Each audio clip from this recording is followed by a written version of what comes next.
This is what happens when you use cheap rubber to make a air intake hose. I had to put this silicone over it to keep it from falling apart. See that? Look at that. It just does that on its own from just sitting in there.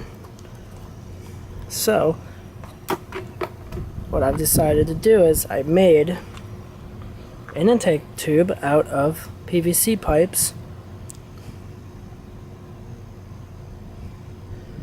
Got a piece of vinyl here that connects to the carburetor, because that's the only way you could get it to seal around the carburetor. You need something that's stretchable.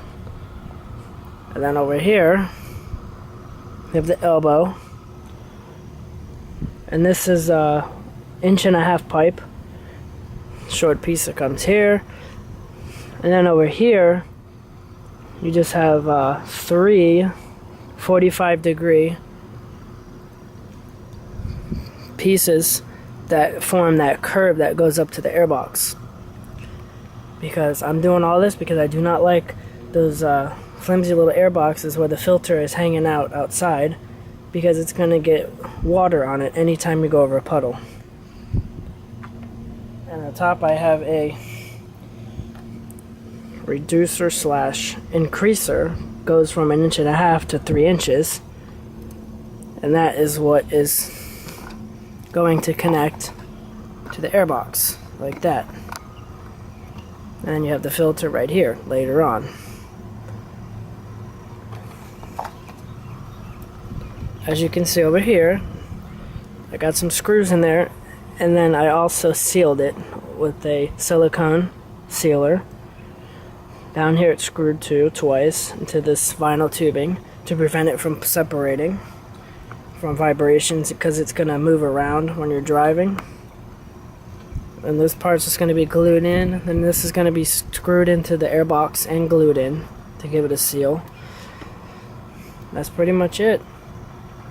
And over here, you have to get it, turn it and get it exactly where you need it before, and then mark it with a Sharpie before you start drilling your holes and screwing it together. Because once you screw it together and glue it, it's going to suck to have to take it apart again to readjust it.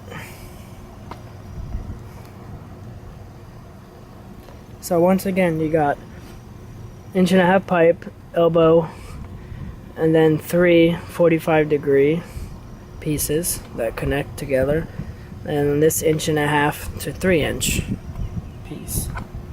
Here's what the finished intake looks like. Runs up to the box there. It goes down to the carburetor with the clamp. That's it. And then the elbows here, I just put 1 screw in each one to prevent them from separating. And they're sealed with the silicone as well.